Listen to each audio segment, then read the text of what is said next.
300 years ago, Earth sent out its biggest and most important ship into deep space. The ship was called the ECS Horizon, and it carried 5,000 people who wanted to start a new life on a distant planet. Captain Daniel Foster was in charge of the ship. He was a calm and smart man who always made good decisions. Next to him was Chief Engineer Lisa Morgan, a brilliant woman who understood the ship's powerful engines better than anyone else in the galaxy. The mission seemed simple enough. The Horizon would travel far beyond any place humans had ever been before. They would find new worlds, build new homes, and prove that humanity could survive anywhere in the universe. The ship had everything they needed: food supplies for years, medical equipment, construction tools, and most importantly, an experimental jump drive that could move them across space faster than anyone thought possible. For the first 6 months, everything went perfectly. The crew was happy and excited. Families played together in the recreation areas. Scientists studied the stars they passed. Engineers kept all the systems running smoothly.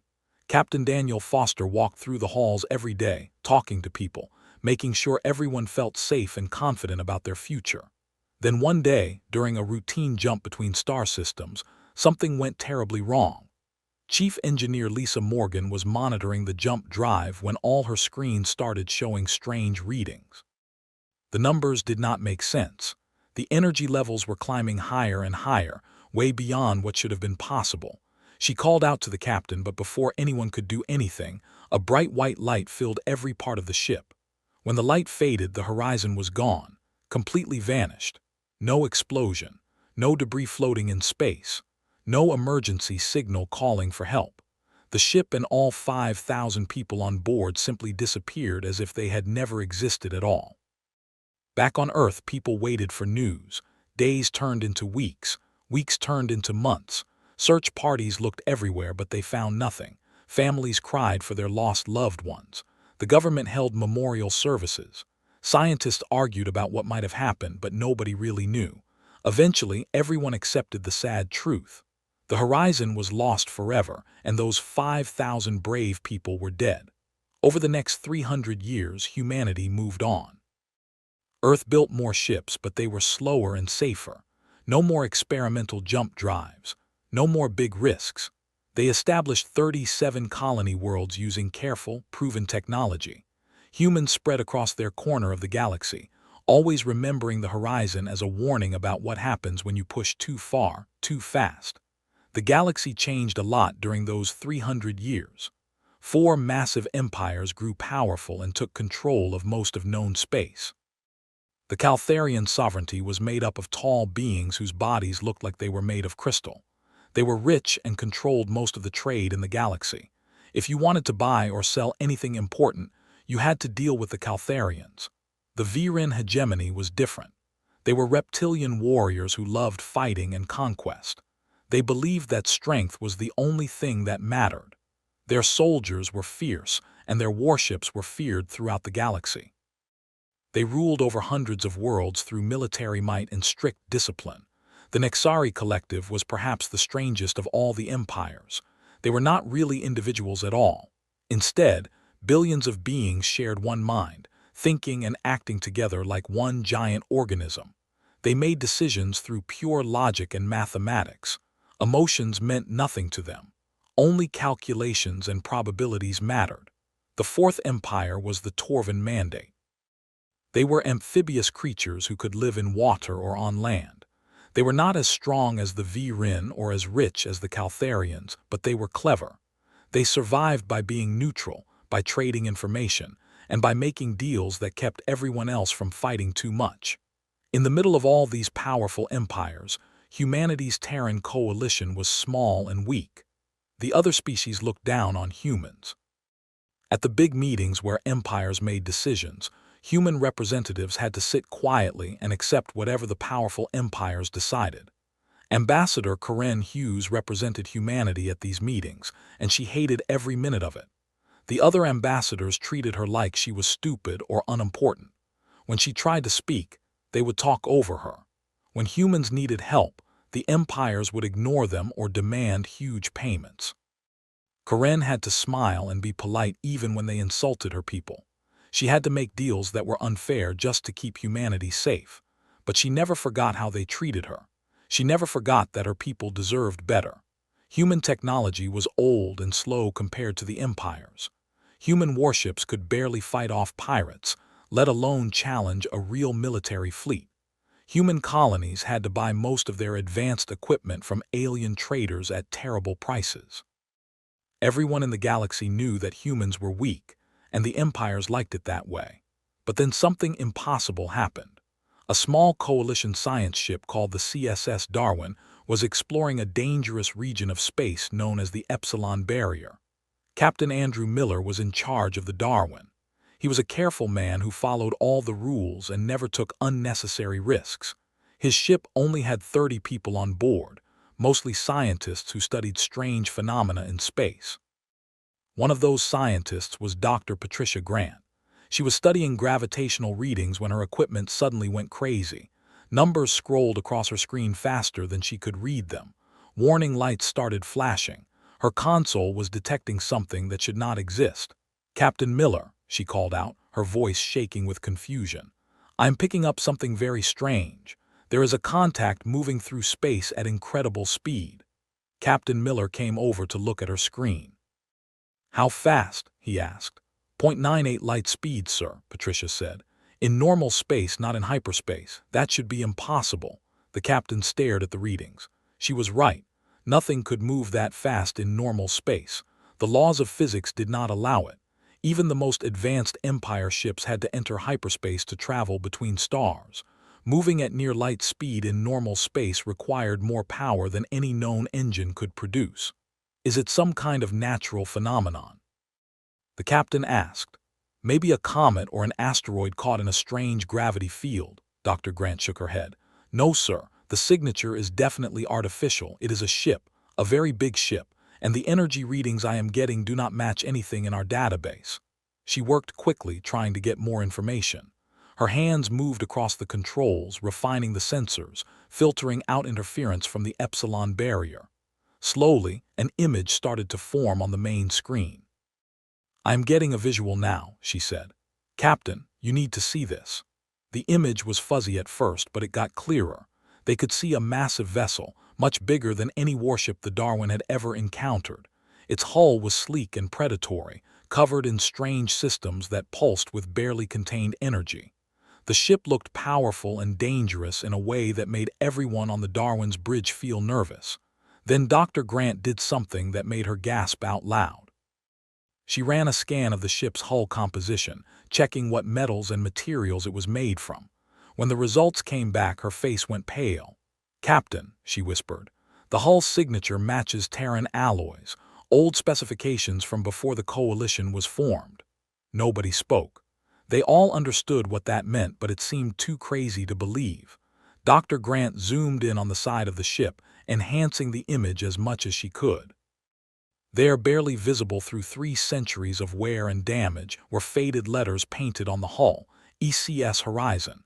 "Get me a communication channel to Coalition Command immediately," Captain Miller said quietly. "They need to know about this right now."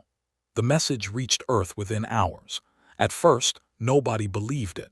The Horizon had been lost for 300 years. Everyone knew the crew was dead. This had to be a mistake, or maybe some kind of trick by one of the empires trying to mess with humanity's emotions. But the Darwin sent more data, more pictures, more scans. The evidence was overwhelming. Somehow, impossibly, the Horizon had returned, and it was not a dead hulk floating through space. The ship was active, fully powered, and moving under its own control. The Horizon broadcast a simple message on all frequencies. The message was short and direct. It said that the ship had returned home after a long journey. The crew was alive and well. They requested permission to dock at Centrum Prime, the neutral station where all the empires held their meetings. They wanted to address the Galactic Assembly. When the Empire representatives heard about this, they panicked. Their scientists and military officers studied every scan of the Horizon they could get. What they found terrified them. The ship's power output was enormous. It generated more energy than the biggest Caltharian trade ships, more than the most powerful Viren warships, more than anything the Nexari Collective had ever built. The Horizon's engines alone produced enough power to run an entire colony world. The hull was made of materials that should not exist. Scanners detected alloys and compounds that were not in any database.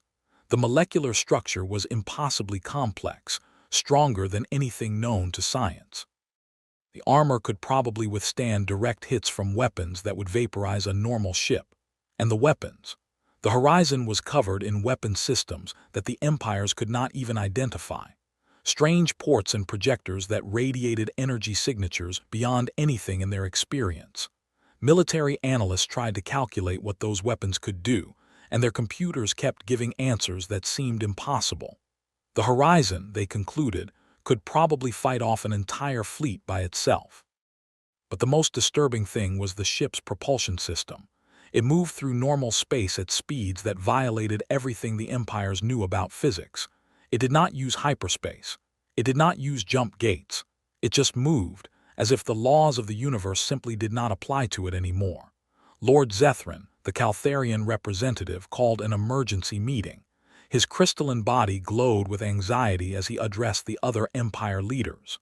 "This is unacceptable," he said. Humanity was weak. They were no threat to anyone. This ship changes everything. We must demand answers. War leader Krath of the Virin hegemony agreed, but for different reasons. "This is a military threat," he growled. "One ship should not have this much power. We must be prepared to destroy it if necessary." The Nexari Collective calculated probabilities.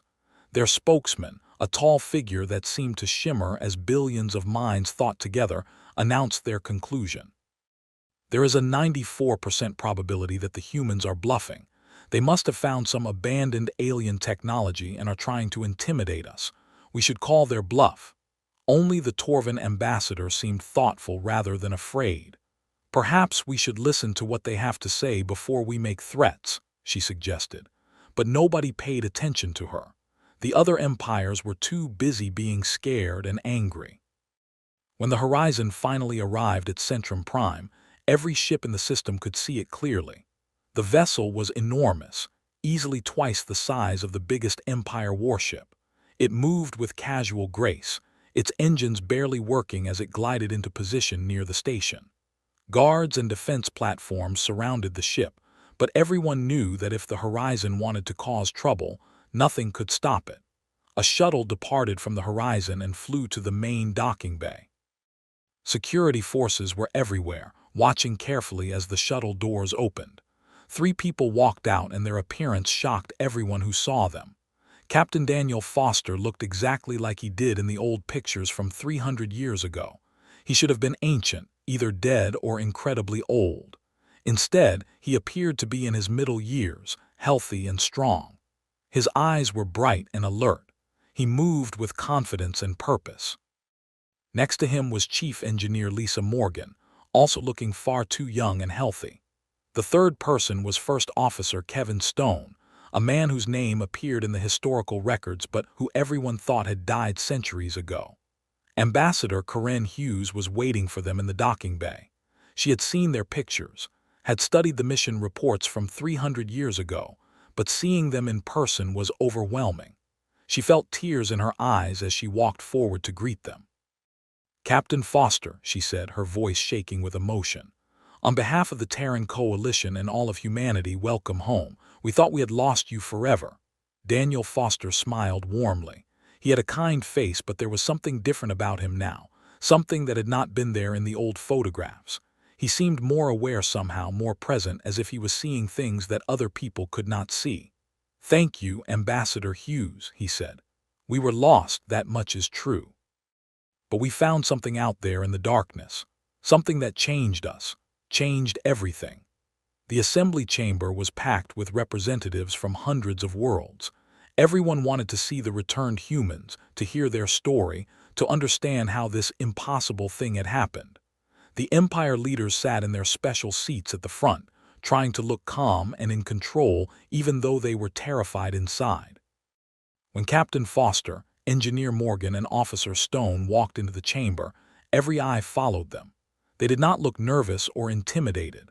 They looked like people who had seen wonders beyond imagination, and had come back to share what they learned. Lord Zethrin stood up first. His crystalline body reflected the lights as he spoke in a voice that tried to sound authoritative but came out slightly shaky. "Captain Foster, you will explain your ship's capabilities to this assembly. The power readings we are detecting are unprecedented and possibly dangerous. Such technology could destabilize the entire galaxy." Daniel Foster met his gaze without flinching. "Could it, Lord Zethrin? Or does it simply disturb you that humanity is no longer weak and helpless?" The chamber went silent. Nobody spoke to Empire leaders that way, certainly not humans. Ambassador Hughes felt her heart racing. This was either incredibly brave or incredibly foolish. War Leader Krath stood up, his reptilian features twisted in anger. "You dare speak with such disrespect? Perhaps your time in isolation has made you forget your place in the galactic order. The Viren hegemony has crushed entire civilizations for less insolence than this." Lisa Morgan laughed. The sound was not mean, but it was not friendly either. "War Leader, we have been to places you cannot imagine. We have seen things that would break your mind. We have learned from civilizations that make your great empires look like children playing with toys in a sandbox." Now the chamber erupted in angry voices. Representatives shouted at each other. Empire leaders demanded that the humans be removed. Security guards moved forward, though they looked uncertain about what they should actually do. The Nexari collective spokesman raised his hand for silence. When the noise died down, he spoke with the cold logic of billions of connected minds. "You claim to have encountered more advanced civilizations. This is impossible. The collective has surveyed all intelligent life in this galaxy. No such species exist." Kevin Stone smiled slightly. "You are correct, spokesman. They do not exist in this galaxy." Again, complete silence. This time it lasted much longer. Everyone in the chamber understood the implications of what Kevin had just said. If the humans had gone outside the galaxy, if they had met other civilizations out there, if they had learned from those civilizations, then everything changed. "That is impossible," Lord Zethrin said, but his voice had lost its confidence. "Intergalactic travel is theoretical at best. The distances are too vast. The energy requirements alone would be astronomical." "Impossible with your technology," Daniel Foster agreed. "But we do not have your technology anymore. We have something much better." "Explain," demanded War Leader Krath. "Explain what happened to you." Daniel took a deep breath. "When our jump drive activated 300 years ago, it worked better than we ever hoped. It punched through space in a way we did not expect. We emerged in a region so far from here that we could not even see our own galaxy when we looked at the stars." He paused, letting that sink in. "We were lost and alone, millions of light years from home. We had no way to get back. We thought we would die out there, but then we discovered that we were not alone. That region of space was inhabited by beings called the Archons." The word meant nothing to anyone in the chamber. No database had any record of such a species. "The Archons are old," Lisa Morgan continued. "Millions of years old. They have evolved beyond physical form. They exist as patterns of pure energy and information, living in ways we could barely comprehend at first. But they were not hostile. They were curious about us. They had never seen anything like humanity before. They gave us a choice," Kevin Stone added. "We could use their technology to return home immediately with what we had, or we could stay and learn from them. Every single person on the horizon voted to stay. All 5,000 of us chose to learn." Daniel continued the story. "For us, 300 years passed subjectively. We studied with the Archons. They taught us things that the empires of this galaxy have not even dreamed of. They showed us how to manipulate matter at the quantum level, how to generate unlimited power from the fabric of space itself, how to move faster than light without entering hyperspace, how to see reality as it truly is, not as our limited senses perceive it. They also taught us how to extend our lives," Lisa said, "how to heal our bodies, how to upgrade our biology to handle information and experiences that would burn out a normal brain. We are still human, but we are more than we were, better than we were." "And the horizon," Kevin continued. "We rebuilt our ship 100 times. Each time we learned something new, we improved it. We incorporated Archon principles into every system. The ship you see now bears little resemblance to the colony vessel that left Earth 300 years ago. It is something entirely new. Lord Zethrin found his voice again. Even if this story is true, you cannot be allowed to upset the balance of power in this galaxy. The Caltharian sovereignty has maintained peace through our economic systems for 1,000 years. We will not permit Earth to suddenly become a major power. Permit. Lisa Morgan's eyes flashed with something that might have been anger. Lord Zethrin, I do not think you understand the situation. We are not asking for your permission. War Leader Krath stood up again, his hand moving toward the ceremonial weapon at his side. The hegemony will not tolerate this threat. We have the strongest military in the galaxy. We will destroy you if we must. Will you? Kevin Stone's eyes seemed to glow faintly. Tell me, War Leader, how do you destroy what you cannot catch, what you cannot hurt, what you cannot even understand? The Nexari spokesman stepped forward, his voice carrying the weight of billions of calculating minds. Collective computes a 97% probability that you are bluffing. No species makes such incredible advances in isolation. You are attempting to intimidate us with stories and false confidence.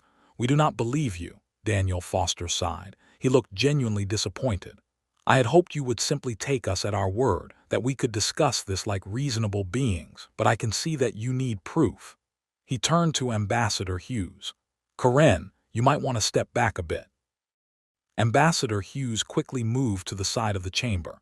She had known Daniel Foster only through historical records, but she trusted him, and she was curious to see what would happen next. Very well, Daniel said, raising his hand. Let me show you what we learned. At first, nothing seemed to happen. Then delegates started pointing at the large view screen that showed the horizon orbiting above the station. The ship was changing. Its hull seemed to flow like liquid metal. Systems were rearranging themselves in real time. Weapon ports opened along the surface, dozens of them, then hundreds, each one crackling with energy that made the sensors scream warnings. This, Daniel said calmly, is a Class 3 antimatter projection cannon. It can crack open a planet's crust from orbit. We have 12 of them installed on the horizon. The weapon configuration vanished, replaced by something else. These are gravitational shear projectors. They can create miniature black holes on demand. They can crush an entire fleet of warships into atomic particles. We have 8 of them. The ship transformed again. Temporal distortion generators. They can age a target forward or backward in time, turn a brand new warship into rust and debris, or reverse it back to raw materials. We have 4 of these, though honestly they are excessive for most combat situations. With each transformation, the Empire representatives grew paler. Their military advisors were transmitting frantic reports back to their governments. Computers were running calculations that all reached the same impossible conclusion. The Horizon, a single ship, had more destructive capability than the combined fleets of any 2 empires, maybe more than all 4 empires together. But weapons are crude, Lisa Morgan said. Let me show you something more elegant, something that truly demonstrates what we learned. She walked over to the wall of the assembly chamber and pressed her palm against it. Light spread from her hand, racing through the station's computer systems like living electricity. Every screen in the chamber lit up with technical data, showing complete specifications for Centrum Prime's fusion reactors, defense systems, life support, navigation, communications, and every other system that kept the massive station operational. Your technology is 300 years old by our current standards, Lisa explained. It works, but it is inefficient and wasteful. With your permission, Ambassador Hughes, I would like to make some improvements. Karen Hughes could barely speak. She just nodded. Optimizing now, Lisa said softly. Throughout the station, systems began to change. The fusion reactors suddenly doubled their power output, then tripled it, all while using less fuel. Life support efficiency increased by 40%, meaning the station could support more people more comfortably. Defense grids that had been offline for maintenance suddenly came back online, operating at peak efficiency. The entire station, a structure that housed representatives from 100 worlds, had just been upgraded by a human engineer touching a wall for 30 seconds. We are not threatening anyone, Kevin Stone said into the shocked silence. We are demonstrating reality. The galaxy has changed. Humanity has changed. We are offering to help our own people, the Terran Coalition, reach its full potential. Whether you empires accept this new reality peacefully or choose to resist is entirely your decision. War leader Krath finally found his voice again. His face was twisted with rage and fear. The Viren hegemony does not submit to threats from anyone. We will fight. Then you will lose, Daniel replied calmly. But before you make that decision, war leader, you should know that we have already mapped every military installation in hegemony space. Your fleet positions, your shipyard locations, your command centers, your supply depots. We could disable your entire military infrastructure in less than an hour if we chose to. We will not, because that would be unnecessarily aggressive and we prefer peace. But you need to understand that we could. Lord Zethran's crystalline body seemed to dim with fear. How? Security systems are the best in the galaxy. Our networks are completely isolated from outside access. What you claim is impossible. Impossible for you, Lisa smiled. We learned from beings who see information itself as a physical thing that can be touched and manipulated. Your networks are not isolated. Nothing is truly isolated in a quantum universe. We can access anything, go anywhere, see everything if we choose to. The only question is whether we decide to use that ability. The Nexari collective spokesman stood motionless for a long moment.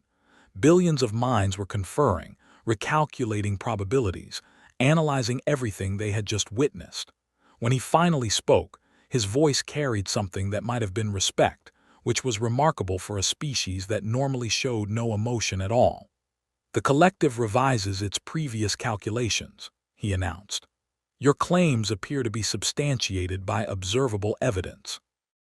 We request clarification regarding humanity's intentions and goals. Daniel Foster's expression softened. Our intentions are simple. We plan to share what we learned with our own species first and foremost. The Terran Coalition will grow strong. We will establish new colonies. We will upgrade existing infrastructure and technology. We will ensure that humanity can defend itself in a dangerous galaxy. Beyond that, we are open to peaceful cooperation and trade with any empire that approaches us with genuine respect.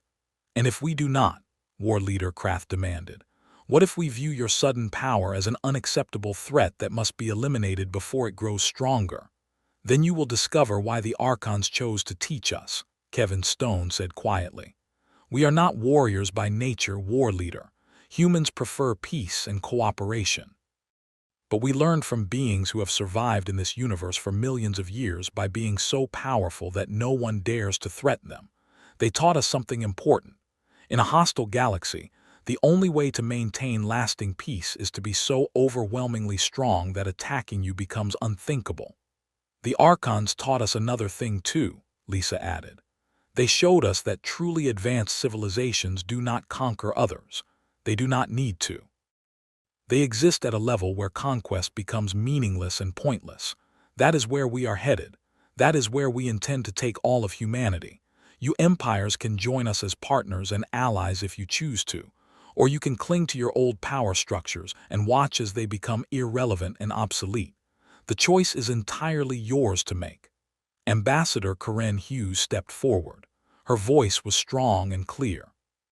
The Terran Coalition formally thanks Captain Daniel Foster and the entire crew of the ECS Horizon for their safe return. We request that you share your knowledge and technology with our people. We pledge to use it responsibly and for the benefit of all humanity. Request granted, Daniel said with a warm smile. He turned to address the entire assembly one last time. To all the empires represented here today, I say this clearly so there is no misunderstanding. We are not your enemies unless you choose to make us so. We remember being the underdog. We remember being dismissed and looked down upon and treated with contempt. We will not forget those experiences, but we also will not let bitterness define our future. The galaxy just became more complicated than it was yesterday. I strongly suggest that everyone adjust their thinking accordingly. The meeting ended in chaos. Representatives argued with each other. Military officers shouted into communication devices. Ambassadors from smaller nations tried to figure out what this meant for their own worlds. The balance of power that had held steady for centuries had just been shattered completely in the space of one afternoon. As the Horizon departed Centrum Prime with its coalition honor guard trailing behind like small children following a giant, the crew inside felt a mixture of emotions. They had been gone for so long, and now they were finally returning to Earth. But Earth was not the same place they had left. 300 years had changed everything. Captain Daniel Foster stood on the bridge, watching the stars stream past on the view screen. Beside him, Lisa Morgan monitored the ship's systems with practiced ease. Everything was running perfectly, as it always did now. The Archon technology never failed, never broke down, never needed repairs in the way that old human technology had. "Are you worried about how they will react when we actually start teaching them?" Lisa asked quietly. She knew Daniel well enough to read his moods even after all this time. Daniel considered the question carefully. "I am worried about going too fast," he admitted. "The Archons were patient with us. They understood that knowledge given too quickly can be dangerous. We need to be just as patient with our own people." Kevin Stone joined them, carrying data tablets showing reports from the coalition worlds. "The governments are already arguing about who gets access to the technology first," he said with a slight smile. "Some things never change. Humans will be humans no matter how advanced they become." "That is actually reassuring," Daniel said. "If we had come back and found that humanity had lost its essential character, that would have been truly sad. Arguments and debates and passionate disagreements are part of who we are." The Archons never argued because they had moved beyond individual perspectives, but we are not the Archons. We are still human, just enhanced versions of what we were. The journey back to Earth took several days even with the Horizon's advanced engines. The crew used that time to prepare themselves mentally for what was coming. They had lived among the Archons for 3 subjective centuries. They had learned to think in ways that normal humans could not. They had seen the universe from perspectives that would drive an unprepared mind insane. Now they had to figure out how to share all of that without breaking the people they were trying to help. Behind them, in the Empire capitals scattered across the galaxy, emergency meetings continued without pause. The Caltharian sovereignty convened their ruling council for the first time in 50 years. All the most important merchant princes and trade guilds sent representatives. They argued about what to do regarding the human situation. Some wanted to try to make trade deals with humanity immediately. If the humans had such advanced technology, there would be enormous profits in being the first to establish commercial relationships. Others worried that humanity would not need to trade at all anymore. If humans could generate unlimited power and create materials out of thin air, what would they need to buy from the Caltharians? The Viren hegemony took a more direct approach. War leader Krath called together his top military commanders and demanded strategies for dealing with the human threat. But every simulation they ran came back with the same result: total defeat. The Horizon alone could destroy their entire fleet, and that was just one ship. If humanity built more like it, the hegemony would be completely powerless. Some of the younger Viren commanders suggested that perhaps the hegemony should try to become allies with humanity instead of enemies. This was a radical idea for a warrior culture that had spent 1,000 years conquering weaker species. But war leader Krath was old and wise enough to recognize reality. Pride was worthless if your entire civilization got destroyed because of it. The Nexari collective processed the situation with cold mathematical logic. They calculated thousands of possible futures, running probability models on every conceivable outcome. The results were disturbing. In 93% of scenarios where the empires tried to fight humanity, they lost badly. In 87% of scenarios where they tried to ignore humanity, they became irrelevant within 2 generations. The only futures where the empires remained significant were the ones where they found ways to cooperate with the transformed humans. This was difficult for the collective to accept. They were used to being the smartest, most logical beings in the galaxy. Now they had to admit that humanity had leapfrogged ahead of them in ways they could not match. It was not a feeling the collective enjoyed, though they would never have described it as a feeling. They would have said it was simply an observation that required adaptation of their strategic planning. The Torvan Mandate reacted differently than the other empires. Their leaders saw opportunity where others saw threat. Humanity would need guides, teachers, and friends as they adjusted to being a major power. The Torvans could fill that role. They immediately sent diplomatic messages to Ambassador Hughes, offering assistance and expressing genuine pleasure at humanity's good fortune. Ambassador Karen Hughes received all these messages with mixed emotions. For years she had endured disrespect and dismissal from these same empires. Now suddenly they all wanted to be friends. The hypocrisy was obvious and slightly amusing. But she was also enough of a diplomat to understand that genuine alliances could be built even from cynical beginnings. If the empires wanted to pretend they had always respected humanity, she was willing to let them pretend, as long as they actually followed through with genuine respect going forward. Back aboard the Horizon, the crew prepared information packages that would be shared with coalition scientists and engineers. They had to figure out how to explain concepts that took them decades to learn in ways that others could understand quickly. It was not easy. Some of the principles they had learned from the Archons were so foreign to normal human thinking that they required a complete restructuring of basic assumptions about reality. Lisa Morgan spent hours organizing the technical data. She created simple demonstrations that would prove the concepts without requiring deep theoretical understanding. Show them that it works first, she thought. Let them see the results with their own eyes. Then later, once they trust that it is real, we can explain the underlying principles. She thought about her own journey of learning. The first time an Archon had shown her how to manipulate matter at the quantum level, she had not believed it was possible. She had argued about conservation of energy, about the laws of thermodynamics, about basic physics. The Archon had been patient. It had shown her again and again, until finally she understood that her assumptions about physics were simply incomplete.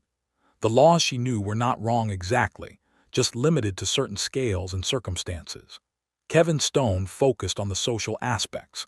Technology was one thing, but humans would also need to adapt psychologically to their new place in the galaxy.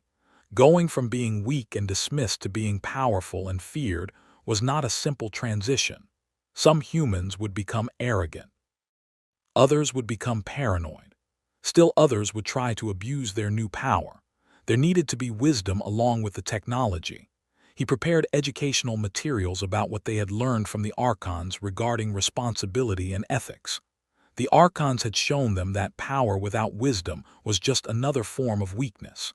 A civilization could destroy itself just as easily with advanced technology as primitive technology, just faster and more thoroughly. As Earth grew larger on the view screens, Captain Daniel Foster felt a tightness in his chest that he had not experienced in centuries. He was nervous, actually nervous. After everything they had been through, after facing the infinite mysteries of the universe, after learning to reshape reality itself, he was nervous about going home. "It is natural," Lisa said, noticing his tension. "We left as explorers hoping to build a colony. We are returning as something else entirely. We have changed in ways that our families and friends will not understand at first. That is scary." "Do you think they will accept us?" Daniel asked. "Or will they see us as too different, too strange, too other?" "They will accept us eventually," Kevin said with confidence, "because we are still human, enhanced, educated, transformed, but still human at our core. We still care about the same things we cared about before. We still love our world and our people. That has not changed and never will." The Horizon entered Earth's orbit and the crew saw their home world for the first time in 3 subjective centuries.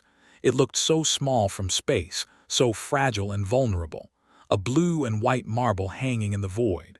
But it was beautiful, more beautiful than any of the strange and exotic worlds they had visited with the Archons, because it was home. Coalition ships surrounded them in formation. Not as guards or threats, but as honor escorts welcoming home lost children. Messages of congratulation and welcome flooded their communication channels. The whole planet knew they were coming. Billions of people watched on their screens as the legendary lost ship finally returned. Daniel Foster took a deep breath and opened a channel to Earth. His voice would be heard by every human on the planet and all the colonies beyond. He chose his words carefully. "This is Captain Daniel Foster of the ECS Horizon. We left Earth 300 years ago on a mission of exploration and colonization. We got lost along the way, but we found something out there in the dark that changed everything. We learned secrets about the universe that we are excited to share with all of humanity. We return not as individuals, but as representatives of what all humans can become. We bring gifts of knowledge, technology, and hope. We bring the promise that humanity's future is brighter than anyone imagined.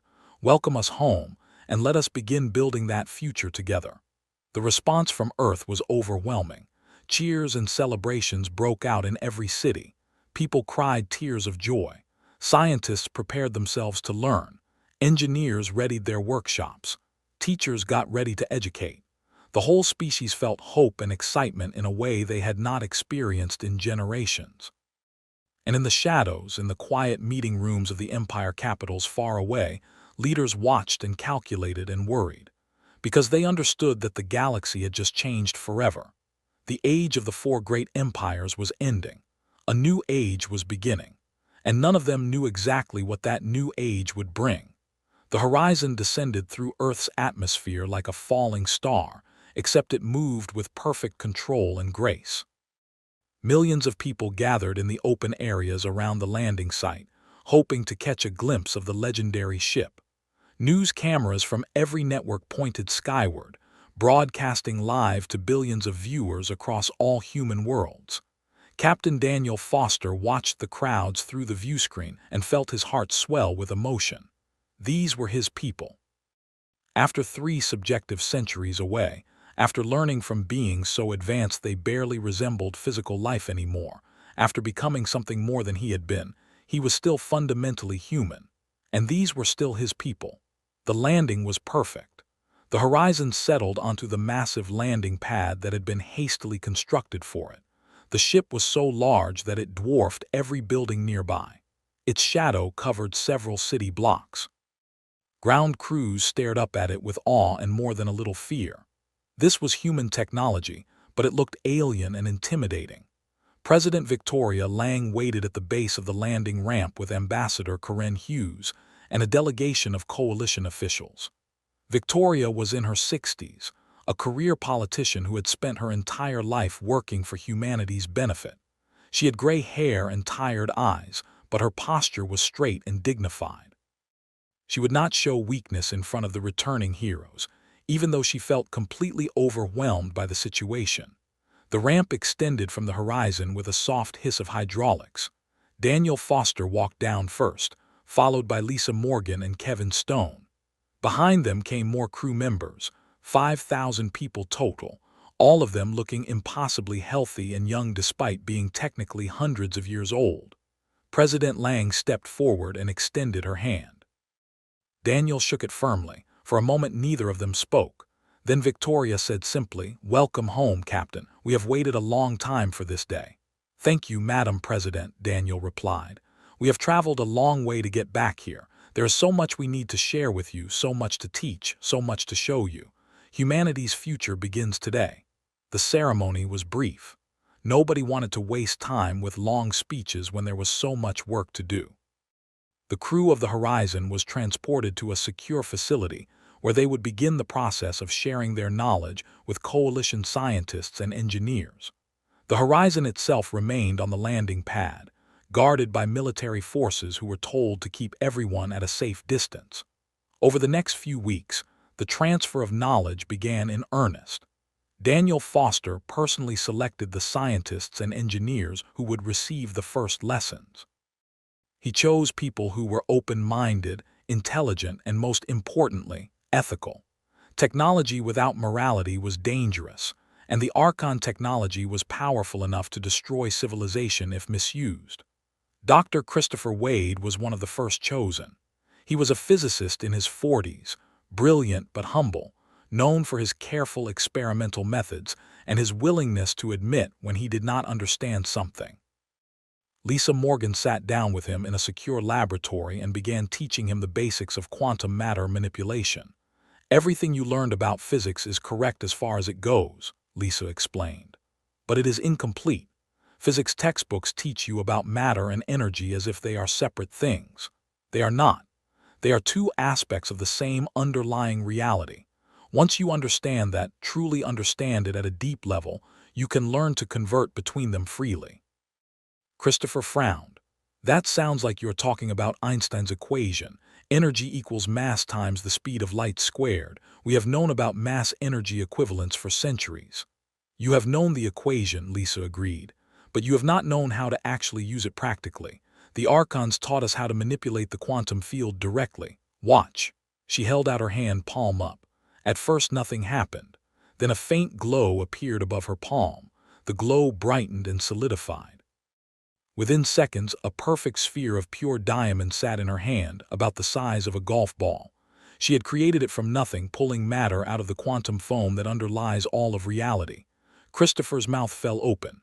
He reached out hesitantly and touched the diamond. It was real, solid, perfect. How? He whispered. How is that possible? The vacuum of space is not truly empty, Lisa said. It seethes with virtual particles constantly appearing and disappearing. The archons taught us how to stabilize those particles, to give them permanence, to shape them into whatever we need. It takes enormous concentration at first. You have to visualize the molecular structure perfectly. You have to understand exactly what you want to create. But with practice, it becomes as natural as breathing. She spent the next 6 hours teaching Christopher the basic meditation techniques required to sense the quantum field. He did not create any matter that first day, or even that first week. But he could feel something, a subtle awareness of the fundamental reality beneath normal perception. It was a start. Meanwhile, Kevin Stone worked with coalition military commanders. General Marcus Cole was a tough, no-nonsense officer who had spent 30 years defending human colonies from pirates and raiders. He was skeptical about the Horizon crew's claims until Kevin showed him what their weapons could actually do. They stood in a remote testing range, hundreds of miles from any civilian population. Kevin had brought a small handheld device that looked deceptively simple. It was about the size of a flashlight, with no obvious controls or indicators. This is a basic gravitational manipulation tool, Kevin explained. It can create localized gravity wells strong enough to crush steel. Watch. He pointed the device at a decommissioned tank sitting 100 yards away. The tank was thick armor plating, designed to withstand direct hits from conventional weapons. Kevin pressed a small stud on the side of the device. There was no sound, no flash of light, no visible beam of energy. The tank collapsed inward like a tin can being crushed by an invisible hand. Within 2 seconds, it had been compressed into a ball of twisted metal roughly the size of a basketball. The demonstration was completely silent and utterly devastating. General Cole stared at the crushed tank for a long moment. Then he said quietly, "How many of these do you have?" "We can make as many as needed," Kevin replied. "That is one of the gifts the archons gave us. We no longer need factories and assembly lines. We can create tools and weapons directly from base materials using quantum fabrication. Given enough time, we can arm every coalition soldier with technology like this." "That would change everything," Marcus said. "We would go from being the weakest military in the galaxy to potentially the strongest almost overnight." "Yes," Kevin agreed, "which is why we need to be very careful about who receives this technology and how it is used. Power without wisdom leads to disaster. The archons made that very clear. They have seen countless civilizations destroy themselves with advanced technology because they were not mature enough to handle it responsibly." Marcus nodded slowly. He was a soldier, but he was not stupid. He understood that Kevin was right. "What do you recommend?" "Training," Kevin said. "Not just technical training on how to use the equipment, but ethical training on when to use it and why. We need to build a new kind of military, one that understands that true strength comes from restraint as much as capability." The general considered this. The old warrior codes understood that principle. Samurai knights, even some of the ancient earth philosophies. Warriors who knew they could kill easily had to develop discipline to choose not to kill unnecessarily. "Exactly," Kevin smiled. "You understand. That is why we chose you for this program." While weapons and defense systems were being developed, Daniel Foster met with President Lang and her cabinet to discuss the larger implications of the technology transfer. They met in a secure conference room deep beneath the Capitol building. The room was shielded against all known forms of surveillance, though Daniel could have bypassed those shields easily if he wanted to. He chose not to mention that fact. "We need to discuss how we roll this out to the general population," President Lang said. "If we simply announce that we can now create unlimited energy and manufacture anything we need from thin air, the entire economy will collapse. Money becomes meaningless if scarcity disappears." "That is correct," Daniel agreed. The Archons went through a similar transition millions of years ago. They warned us about the dangers. When material needs are met completely, civilizations often fall apart because people lose their sense of purpose. Work is not just about earning money. It is about feeling useful, about contributing to something larger than yourself. "So, what do we do?" asked Finance Minister Gregory Park. He was a worried-looking man in his 50s who had spent his career managing budgets and trade agreements. The thought of money becoming obsolete terrified him. "We transition gradually," Daniel explained.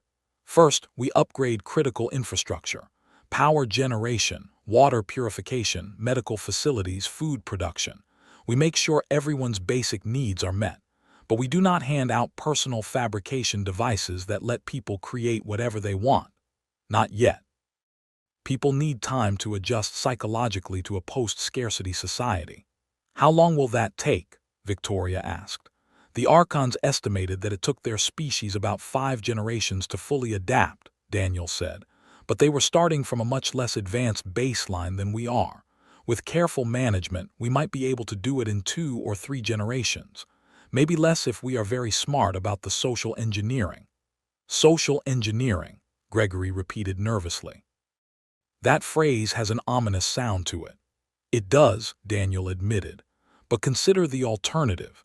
If we give everyone unlimited power immediately, what happens? People who have spent their lives struggling suddenly have everything they ever wanted.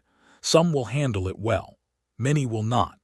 There will be addiction, depression, violence, and chaos as society restructures itself without guidance." "You're talking about controlling information," said Defense Minister Patricia Hughes, a sharp-eyed woman who missed very little. "About deciding who gets access to what technology and when. That is a tremendous amount of power to hold over people." "Yes, it is," Daniel agreed.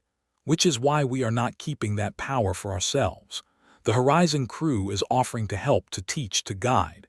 But the decisions about how to implement this technology must come from Earth's legitimate government. From you. We are advisors, not rulers." Victoria studied his face carefully. "You could be rulers if you wanted to be. You have the power. Who could stop you?" "We could stop ourselves," Daniel replied simply.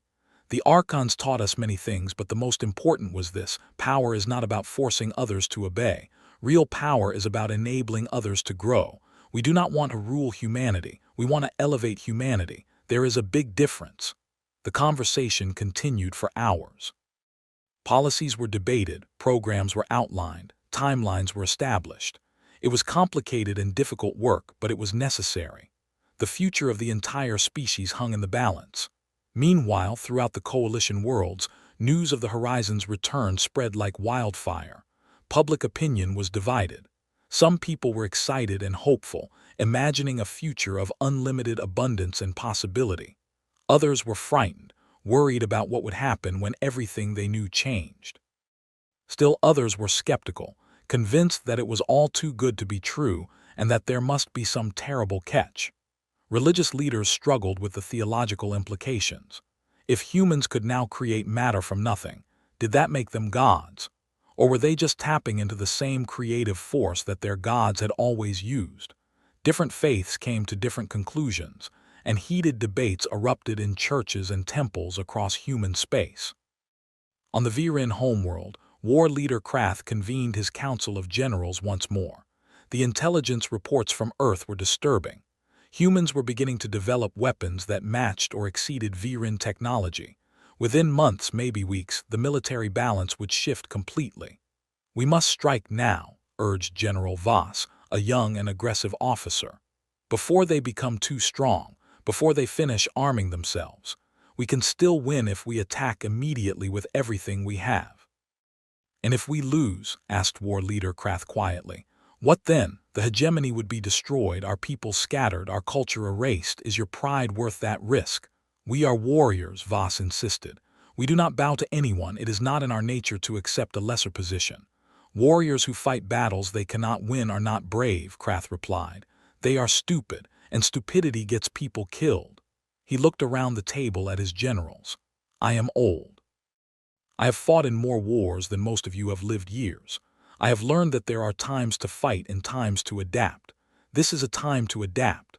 You would have us become allies with the humans, another general asked incredulously. I would have us survive, Krath said. If that means swallowing our pride and working with former inferiors who have become superiors, then that is what we do. The hegemony has lasted 2,000 years because we are strong, but strength is not just military power. It is also knowing when to change course. The debate raged for days, but eventually Krath's wisdom prevailed. The hegemony would send diplomatic envoys to Earth seeking alliance rather than conquest. It was a bitter decision for a warrior culture, but it was the right one. The Caltharian sovereignty faced different challenges. Their entire economy was based on controlling rare resources and trade routes. If humans could create anything they needed from base materials, Caltharian economic power would evaporate overnight. Lord Zethrin called an emergency meeting of the merchant councils. We must find something to offer them, insisted Trade Prince Zarin. Some service or commodity that they cannot create for themselves. If we have nothing they need, we become irrelevant. They need knowledge about the galaxy, suggested Merchant Princess Lysa. They have been isolated from galactic politics for centuries. We know things they do not. Trade routes, political alliances, cultural customs. We could become their guides and advisors. Information then, Zethrin mused. We shift from trading in goods to trading in knowledge and services. It is not ideal, but it is better than collapse. The Nexari collective approached the situation with characteristic logic. They ran millions of simulations and concluded that integration with humanity was the optimal strategy. If humans were willing to share their technology, the collective could incorporate it into their group mind and become even more powerful. It would require accepting humans as equals, which was psychologically difficult for a species that considered itself the pinnacle of logical thought. But the mathematics were clear. Cooperation was superior to conflict. Back on Earth, the technology transfer accelerated. Within 2 months, the first Archon technology power plants came online. They generated energy by tapping into the quantum vacuum, pulling power from the fundamental structure of space itself. They had no fuel requirements, no waste products, no emissions. They simply created unlimited clean energy. Electricity prices dropped to nearly nothing. Industries that had struggled with power costs suddenly found themselves with abundant resources. Manufacturing expanded rapidly. Quality of life improved for everyone as energy scarcity became a thing of the past. Medical technology advanced even faster. Lisa Morgan worked with Dr. Sarah Martinez, one of Earth's leading medical researchers. Together, they developed healing techniques that seemed like magic. Cancers could be dissolved at the cellular level. Damaged organs could be regenerated. Aging itself could be slowed or even reversed through careful manipulation of cellular structures. The Archons do not die of old age, Lisa explained as she demonstrated the techniques. They have moved beyond physical bodies entirely, but before they transcended, they solved the aging problem completely. They taught us how to do the same. Human lifespans can now extend for centuries, possibly millennia if we choose. Sarah stared at the data in awe. This changes everything. If people can live for hundreds of years, they will approach life completely differently. They will think long-term. They will invest in the future because they will actually be around to see it. Exactly, Lisa said. But it also creates problems. Population growth, resource allocation, generational conflict between those who have the treatment and those who do not. The Archons warned us about all of this. Every solution creates new challenges. It is still worth doing, Sarah said firmly. Suffering and death from aging are not noble, they are just sad. If we can eliminate them, we should. I agree, Lisa smiled. Just be prepared for the complications. 3 months after the Horizon's return, President Victoria Lang made a historic announcement. She appeared on screens across all human worlds, speaking from the steps of the Coalition building with Daniel Foster standing beside her. "My fellow humans," she began, "today marks the beginning of a new era for our species. Thanks to the crew of the Horizon and the knowledge they brought back from the Archons, we are implementing changes that will improve every aspect of our lives. Starting immediately, all Coalition worlds will have access to unlimited clean energy, medical treatments that can cure diseases once thought incurable, manufacturing capabilities that can provide for everyone's basic needs. We are not promising utopia. Human nature remains what it is with all its flaws and virtues.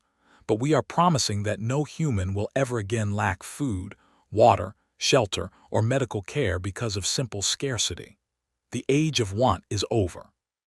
The age of possibility begins now." The response was mixed. Most people celebrated, taking to the streets in joyful demonstrations. But some were angry or afraid. Factory workers worried about losing their jobs if machines could manufacture everything. Farmers wondered if their occupation would become obsolete. Religious fundamentalists declared that humans were playing God and would be punished for their arrogance. Daniel Foster expected all of this. The Archons had taught him that change always produces resistance, even positive change. People fear the unknown more than they dislike the familiar, even when the familiar is painful. He and the Horizon crew had prepared educational programs to help people adapt. One person who adapted quickly was young Timothy Chen, a 12-year-old boy who lived in one of Earth's poorer districts. His family had struggled with poverty for generations. His mother worked 3 jobs just to keep them fed and housed. When the first Archon technology distribution centers opened, offering free food and basic supplies to anyone who needed them, Timothy's mother cried with relief. "Does this mean we do not have to be poor anymore?" Timothy asked her. His mother hugged him tightly. "Yes, baby, we never have to be poor again." But ending material poverty was only the first step. The Horizon crew worked with educators to redesign the entire education system. If humans were going to live for centuries and have access to incredible technology, they needed to be prepared mentally and emotionally. Schools began teaching meditation, ethical philosophy, systems thinking, and creative problem solving alongside traditional subjects. 6 months after the return, the first new ships began construction using Archon technology. These vessels were not as advanced as the Horizon itself, but they were far beyond anything the Coalition had built before. They could travel between stars in weeks rather than months. They could defend themselves against any threat in the galaxy. And most importantly, they could carry colonists to new worlds with perfect safety. The Coalition announced plans to establish 50 new colonies within 5 years. Millions of people volunteered to be colonists, eager to be part of humanity's expansion. The applications were carefully reviewed. Daniel Foster insisted that colonists be selected not just for skills, but for temperament and ethics. These new colonies would be testing grounds for post-scarcity societies. They needed people who could handle freedom and abundance responsibly. The empires watched all of this with growing concern. Humanity was expanding faster than anyone had anticipated. Within a generation, maybe 2, humans would be the dominant power in the galaxy. The old order was crumbling, and there was nothing anyone could do to stop it. Lord Zethrin of the Caltharian sovereignty arrived on Earth with a trade delegation. He requested a meeting with Daniel Foster. They met in a garden outside the Coalition building, walking among Earth plants and flowers that Zethrin found exotic and beautiful. "Captain Foster," Zethrin said, his crystalline body refracting sunlight in rainbow patterns, "I come to discuss the future. The sovereignty has been the economic power in this galaxy for 1,000 years. Your technology threatens to make us irrelevant. I'm here to ask if there is a way we can work together rather than become enemies." Daniel appreciated the direct approach. "I respect your honesty, Lord Zethrin. You are right that the old economic models are obsolete. But that does not mean the Caltharians have no role to play. You have expertise in logistics, organization, and large-scale coordination. Those skills will still be valuable as humanity expands. We will need partners who understand how to manage complex systems across multiple worlds. You are offering us a partnership, Zethrin asked carefully. I am offering you a place in the new order, Daniel said. Not as masters, but as colleagues. The galaxy is big enough for everyone. The Archons taught us that competition for resources is primitive and unnecessary once you reach a certain technological level. There is enough for everyone. The only real scarcity is knowledge and wisdom, and those things grow when shared rather than diminish. Zethrin was quiet for a long moment, thinking. Then he said, I accept your offer. The sovereignty will work with humanity to build this new galaxy you envision. It is better than the alternative. Similar conversations happened with representatives from the other empires. War leader Krath came to Earth and met with General Marcus Cole. The two warriors developed a mutual respect as they discussed military philosophy and the ethics of power.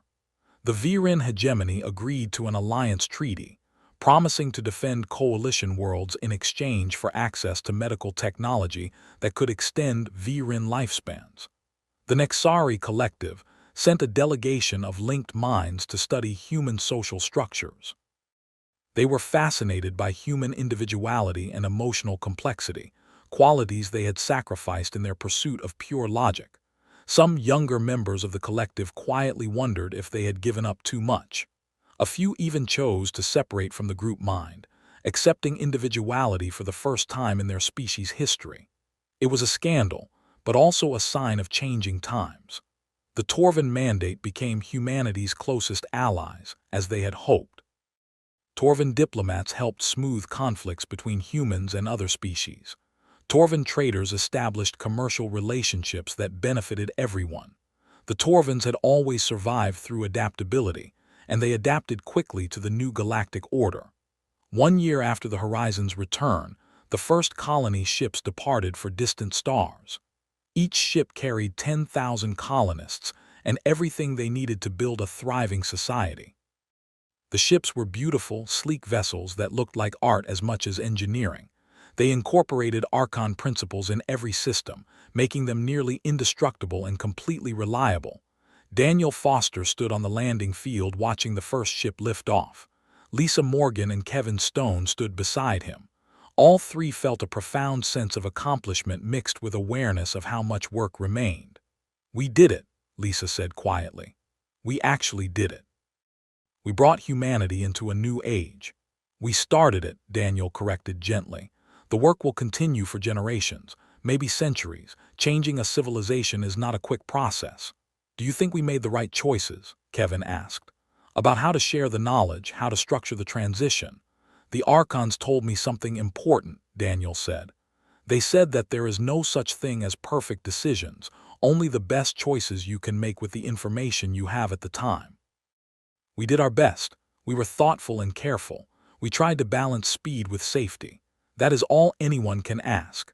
They watched the ship disappear into the sky, carrying 10,000 people toward a new world and a new future. More ships would follow. Humanity would spread across the stars, building societies based on abundance rather than scarcity, on cooperation rather than competition, on wisdom rather than force. The galaxy was changing. The age of the 4 great empires was ending. A new age was beginning, and humanity would help guide it. Not as conquerors or rulers, but as teachers and partners. The Archons had shown them a better way, and now they would share that vision with everyone who was willing to learn. In the conference rooms of the empire capitals, leaders still worried and schemed and made plans.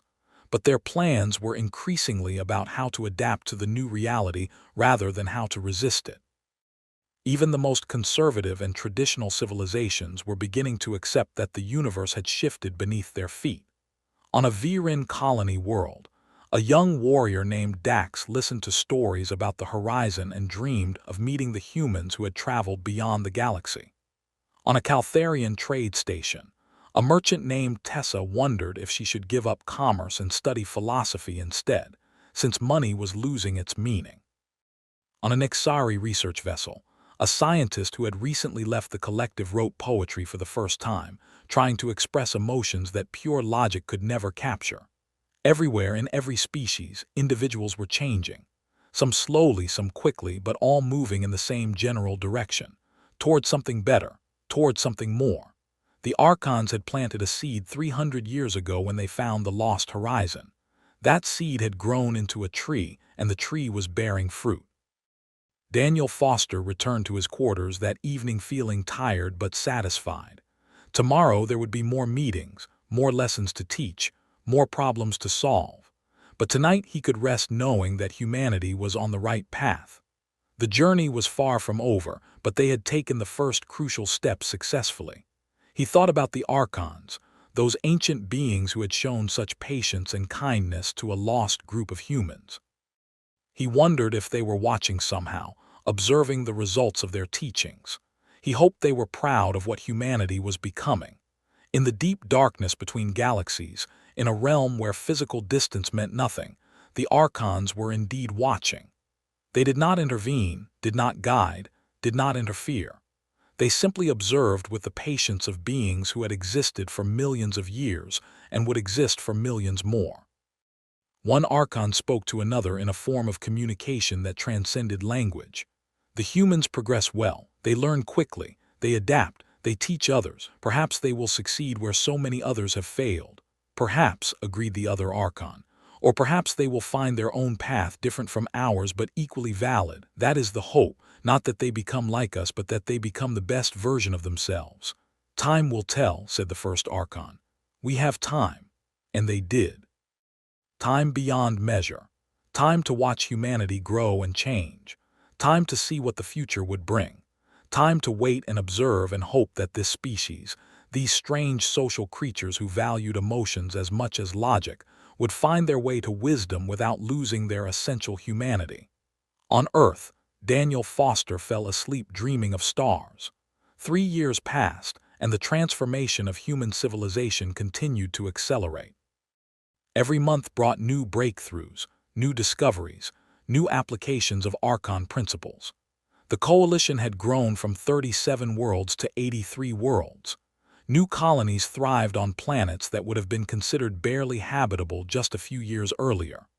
Archon terraforming technology could reshape atmospheres, adjust temperatures, and create ideal living conditions within months rather than centuries. Chief Engineer Lisa Morgan had trained over 5,000 human scientists and engineers in the basics of quantum manipulation.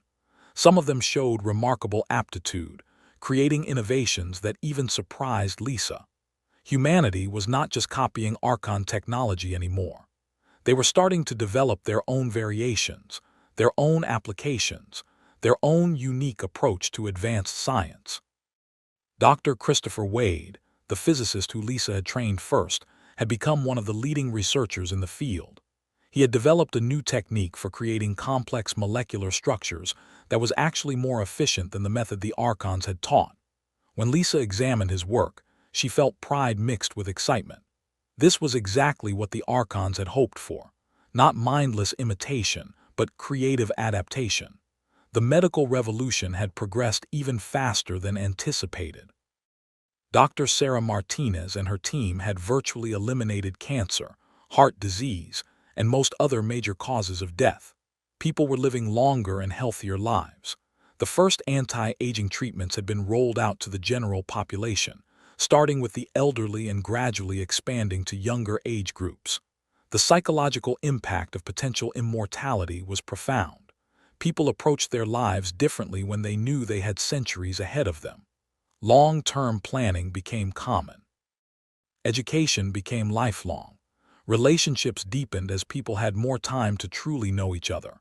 Crime rates dropped as people realized they had too much future to waste on destructive behavior. But there were challenges too. Some people struggled with the weight of extended life. Depression increased among those who felt purposeless despite having unlimited time. Therapists and counselors worked overtime helping people find meaning in a post-scarcity, extended lifespan society. The Horizon crew had anticipated this and developed support systems, but implementation was difficult. Kevin Stone focused much of his attention on education and cultural development.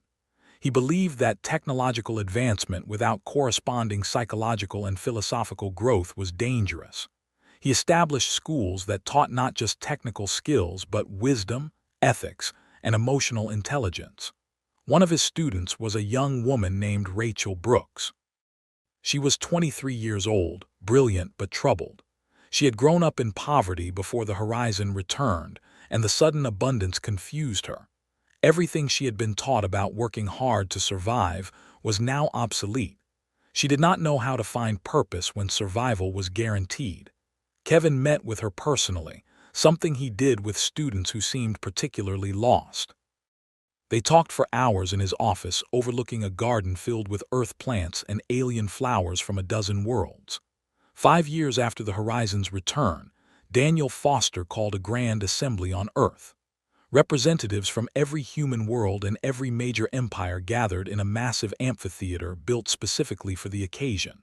The structure incorporated Archon architectural principles, creating spaces that felt both intimate and vast, comfortable and awe-inspiring. Daniel stood at the center podium, looking out at thousands of faces representing hundreds of species. He felt the weight of the moment. What he said here would shape the future for generations to come. He proposed a galactic commonwealth, not a government but a voluntary association of species committed to cooperation, mutual aid, and shared growth. Each species would maintain complete sovereignty. The Commonwealth would have no power to compel anyone to do anything. Its only role would be to facilitate communication, mediate disputes, and coordinate efforts on projects that benefit everyone. Murmurs spread through the crowd. This was unexpected.